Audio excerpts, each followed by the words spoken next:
Hello hi അസ്സലാമു അലൈക്കും welcome back. ഇന്നത്തെ റെസിപ്പി നല്ല രുചിയും അതുപോലെ വളരെ ഈസി ആയിട്ട് ഉണ്ടാക്കിയെടുക്കാൻ പറ്റുന്ന ഒരു ചെമ്മീൻ റൈസിൻ്റെ റെസിപ്പിയാണ്. അപ്പോൾ വീഡിയോയിലേക്ക് പോകുന്നതിന് മുമ്പ് നിങ്ങൾ എൻ്റെ ചാനൽ ആദ്യമായിട്ട് കാണുന്നതാണെങ്കിൽ പ്ലീസ് ഒന്ന് സബ്സ്ക്രൈബ് ചെയ്യണേ. അപ്പോൾ വീഡിയോയിലേക്ക് പോവാം. ഞാനിവിടെ 2 കപ്പ് കൈമ ഗോൾഡ് റൈസാണ് എടുത്തിട്ടുള്ളത്. അതൊരു അരമണിക്കൂർ മുമ്പ് പുതിർത്തി വെക്കണം. കാരണം ഈ ചോറ് കുറച്ച് സോഫ്റ്റായിട്ട് ഉണ്ടാവണമെങ്കിൽ ഇതിങ്ങനെ പുതിർത്തി വെക്കുമ്പോൾ കുറച്ചും കൂടി നന്നാവും. ഇപ്പോൾ ഞാനിവിടെ ഒരു 1 കിലോയിലധികമായിട്ട് ചെമ്മീൻ എടുത്തിട്ടുണ്ട്. വലിയതും കുറച്ച് മീഡിയം സൈസായിട്ടുള്ള ചെമ്മീനുണ്ട്. അപ്പോൾ അതൊന്ന് മാരിനേറ്റും ചെയ്യാം. 2-3 ടേബിൾ സ്പൂണ് മുളക് പൊടി ചേർത്ത് കൊടുക്കാം, ആവശ്യത്തിന് ഉപ്പും, അത്രേ വേണ്ടു. ഇത് മാരിനേറ്റ് ചെയ്യുന്ന സമയത്ത് ഡ്രൈ ആയിട്ട് തോന്നുന്നുണ്ടെങ്കിൽ കുറച്ച് വെള്ളം ചേർത്തെടുക്കാം. എന്നിട്ട് നന്നായി മിക്സാക്കി എടുക്കാം. പിന്നെ അതുപോലെ ഇത് ഉണ്ടാക്കിയെടുക്കാൻ ഒരു പാത്രം മാത്രം മതി. ഒരു പാത്രത്തിൽ തന്നെ എല്ലാം ഉണ്ടാക്കിയെടുക്കാം. അപ്പോൾ ആദ്യം ഇതൊന്ന് ഫ്രൈ ചെയ്തെടുക്കാം. ഞാൻ 2-3 ടേബിൾ സ്പൂണ് വെളിച്ചെണ്ണ ചേർത്തെടുത്തിട്ടുണ്ട്. എന്നിട്ട് അതിലേക്ക് ചെമ്മീൻ ഇട്ട് കൊടുക്കാം.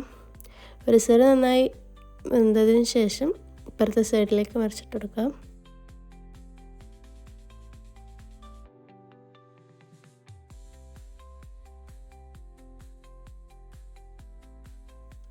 പിന്നെ ഇതൊന്ന് അടച്ച് വേവിക്കണം കേട്ടോ. ഇപ്പം ഇത് അത്യാവശ്യം ഇത് കുക്കായി വന്നിട്ടുണ്ട്. ഒരു ഫ്രൈ ആയിട്ട് വന്നു കഴിഞ്ഞാൽ ഇതൊന്ന് കോരി മാറ്റിയെടുക്കാം.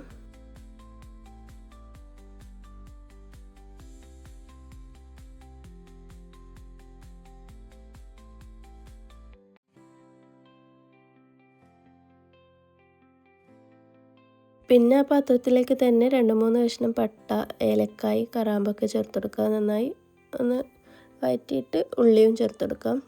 ഞാനിവിടെ 2 ഉള്ളി ചേർത്തെടുത്തിട്ടുണ്ട്. മീഡിയം സൈസ് ഉള്ളിയാണ്. അതുപോലെ കുറച്ചധികം തന്നെ കറിവേപ്പിലയും ചേർത്തെടുക്കാം. അതുപോലെ ഒരു സ്പൂണ് ഇഞ്ചി വെളുത്തുള്ളി പേസ്റ്റ് ചേർത്തെടുക്കാം. ഇതെല്ലാം നന്നായി മിക്സാക്കി കൊടുക്കാം.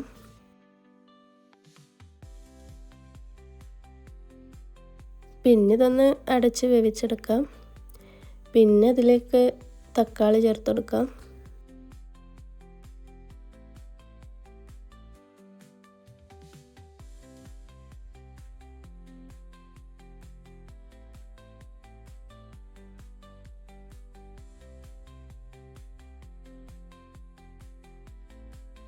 പിന്നെ ആവശ്യത്തിന് ഉപ്പ് ചേർത്തെടുക്കണം.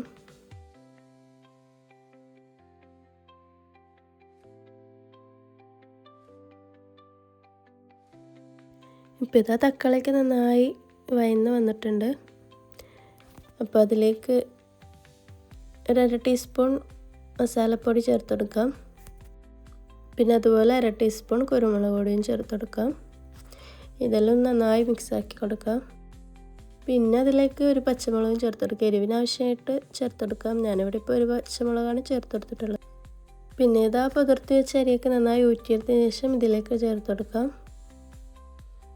എന്നിട്ട് അരിയും മസാലയൊക്കെ നന്നായി മിക്സാക്കി എടുക്കണം. പിന്നെ അതിലേക്ക് 2 സ്പൂണ് നെയ്യ് ചേർത്തെടുക്കുന്നുണ്ട്.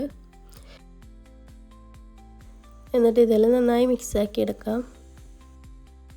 പിന്നെ ഇതാ 2 കപ്പ് റൈസിന് ഞാനിവിടെ 3 കപ്പ് വെള്ളമാണ് ചേർത്തെടുക്കുന്നത്. അതായത് 1 കപ്പ് റൈസിന് 1.5 കപ്പ് വെള്ളം എന്ന നിലയിൽ ചേർത്തെടുക്കാം. പിന്നെ ഇതിലേക്ക് കുറച്ചധികം തന്നെ മല്ലിച്ചപ്പ് ചെറുതായി അരിഞ്ഞ് ചേർത്തെടുക്കാം. അതുപോലെ ഒരു 1/4 കപ്പ് പോലെ തേങ്ങയും ചേർത്തെടുക്കുന്നുണ്ട്.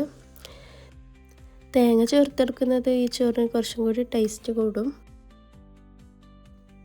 പിന്നെ ടേസ്റ്റ് നോക്കിയിട്ട് കുറച്ചും കൂടി ഉപ്പ് ചേർത്തെടുക്കാം. പിന്നെ ഇതെല്ലാം നന്നായി മിക്സാക്കി കൊടുക്കാം. പിന്നെ അതിലേക്ക് ഫ്രൈ ചെയ്ത ചെമ്മീൻ ചേർത്തെടുക്കാം. ഞാൻ വീഡിയോക്ക് വേണ്ടിക്ക് കുറച്ച് വലിയ ചെമ്മീൻ മാറ്റി വെച്ചിട്ടുണ്ട്. നിങ്ങൾക്ക് ഫ്രൈ ചെയ്ത എല്ലാ ചെമ്മീനും അതിൽ തന്നെ ചേർത്തെടുക്കാം. പിന്നെ ഒരു 10 മിനിറ്റ് വേവിച്ചെടുക്കാം. പിന്നെ ഒരു 10 മിനിറ്റിന് ശേഷം ഇത് നന്നായി മിക്സാക്കി കൊടുക്കാം.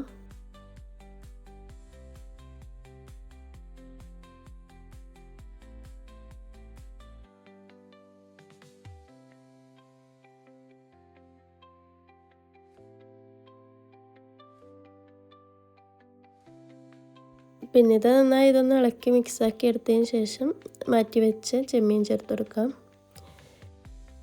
പിന്നെ റൈസിലും ചെമ്മീൻ ഇട്ടുകൊണ്ട് ചെമ്മീൻ്റെ നല്ല ഫ്ലേവർ ഉണ്ടാവും അതിൽ.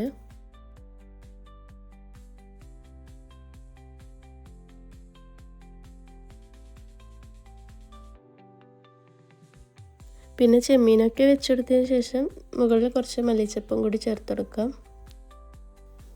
പിന്നെ ഇനി ഒരു 4-5 മിനിറ്റും കൂടി ഇതൊന്ന് അടച്ച് വേവിച്ചെടുക്കണം. അപ്പോൾ ഇതാ ചെമ്മീൻ ചോറ് ഇവിടെ റെഡി ആയിട്ടുണ്ട്. അപ്പോൾ എന്തായാലും ഒന്ന് ട്രൈ ചെയ്ത് നോക്കണം. വളരെ എളുപ്പത്തിൽ തന്നെ നമുക്ക് ഉണ്ടാക്കിയെടുക്കാം. ഒരു പാത്രം മാത്രം മതി. ഒരു പാത്രത്തിൽ തന്നെ നമുക്കെല്ലാം ഉണ്ടാക്കിയെടുക്കാൻ പറ്റും. ബിരിയാണിനേക്കാളും എളുപ്പത്തിൽ നമുക്ക് തയ്യാറാക്കിയെടുക്കാം. അതുപോലെ വളരെ രുചികരവുമാണ്. അപ്പോൾ എൻ്റെ വീഡിയോ ആദ്യമായിട്ട് കാണുകയാണെങ്കിൽ പ്ലീസ് ഒന്ന് സബ്സ്ക്രൈബ് ചെയ്യണേ. അതുപോലെ ലൈക്കും ചെയ്ത് സപ്പോർട്ട് ചെയ്യണേ. അപ്പോൾ ഇതുപോലത്തെ വീഡിയോ ആയിട്ട് വീണ്ടും വരാം. ബൈ.